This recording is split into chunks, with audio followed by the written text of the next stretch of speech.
ചേട്ടാ ഈ പുഷ്പയുടെ വീട് എവിടെയാ? ഞാൻ സെൻസസ് എടുക്കാൻ വന്നാ. പുഷ്പയോ? പുഷ്പയെ ചോദ്യം ചെയ്യാനോ? ആ സെൻസസ് എടുക്കാൻ. പുഷ്പയുടെ വീട് എവിടെയാ? ചേട്ടാ പുഷ്പയുടെ വീട് എവിടെയാ? ഞാൻ പുഷ്പയുടെ കൂപ്പില് ജോലി ചെയ്യുന്ന ആളാ. അത് മനസ്സിലായി. പുഷ്പയുടെ വീട് എവിടെയാ?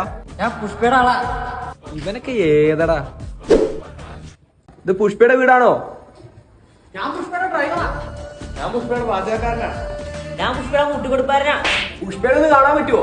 അണ്ണൻ താഴ്ത്തില്ല, അതുകൊണ്ട് ഡ്രസ്സും പൊക്കത്തിരിക്കുക. പുഷ്പ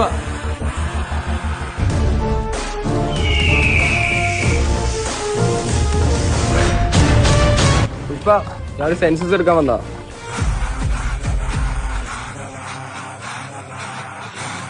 പുഷ്പ വീട്ടിൽ എത്ര പേര് താമസിക്കുന്നുണ്ട്? വീടോ? ഈ ഇന്ത്യ തന്നെ എന്റെ ആടാ. ഞാൻ പുഷ്പയുടെ ഡ്രൈവറാ. ഞാൻ പുഷ്പയുടെ പാചകക്കാരനാ. ഞാൻ പുഷ്പയുടെ കൂലിക്കാരനാ.